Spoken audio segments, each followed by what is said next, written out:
Hi folks, Dr. P here, and I'm going to talk about yomi and game theory minimax methods and how they contrast and how they can be used in games and in life, really. The Battle of Pavia in 1525 appears to be yet another of many examples where one side made assumptions about what the enemy would do. In other words, they had expectations. And when an enemy didn't do what they expected, the French got stomped, even though they perhaps had the superior force. To me, expectations are poison because if you get them wrong, you're in big trouble. On the other hand, if you get them right, you can take advantage of them and make a killing. The people who use yomi, which is to say reading the enemy's intentions, it's a Japanese word, try to figure out what those intentions are. They create expectations about what the enemy's going to do, and then they take advantage of it. And if it works, it's wonderful. And if it doesn't, it can be bad. The other way of doing this is game theory's minimax, which is maximizing your minimum gain.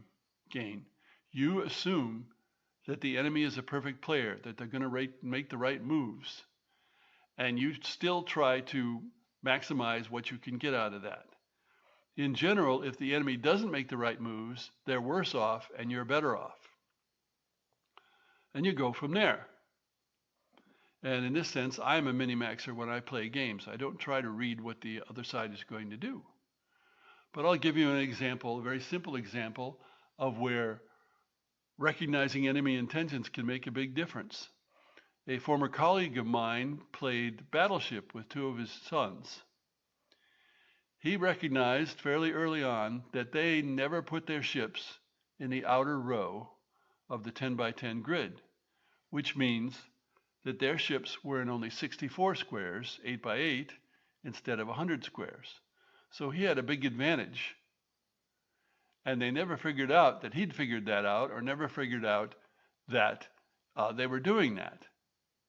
That's great when that works. But warfare tends to be complex, and you don't often have that opportunity that's so clear and so simple. Now, I've also written at great length about romantic and classical players, and the romantic players tend to be the yomi players, and the classical players tend to be the minimax players. Not always, but frequently. So the romantics are looking for a bold move that will discommode the opponent or surprise the opponent. And the minimaxers are trying to assume that the other side is perfect so that such a move will not surprise them. They're recognizing the enemy might do that. So it's not quite the same thing between the two, but it's related. Thanks for listening.